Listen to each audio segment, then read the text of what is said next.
আলহামদুলিল্লাহ প্রিয় ভাইয়েরা, আমার থেকে এই ভিডিওটা একটু বেশি সুন্দর লেগেছে। তো আপনারা ভিডিওটি দেখবেন, তো আপনারা দেখার পর অবশ্যই জানাবেন যে আপনাদের থেকে কেমন লেগেছে। আমি কখনো মাদ্রাসায় ছাত্রদের বলি নাই রোজা রাখ। আমি একদিন সাহারি খায়া ক্যামেরা দেখতেছি, দেখি ছোট ছোট হেফজোখানার বাচ্চাগুলো টুপি নাই, গেঞ্জি গায়ে, কি যেন ডয়ার থেকে বের করে খায়। আমি কি আর চুরি টুরি করেনি? হট করে আমার অন্তরে একটা ধাক্কা লাগছে, আরে আজকে আমি সাহারি খাইছি মাত্র, ওরা কি সাহারি খাইল?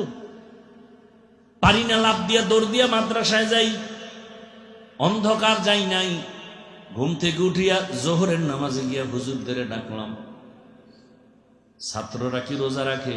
খবর নিয়ে দেখলাম হ্যাঁ, ছোট ছোট বাচ্চা 20-30 জন রোজা রাখতেছে। সাহারি খাইছো নি? হুজুর টোস্ট খাইছি, টোস্ট।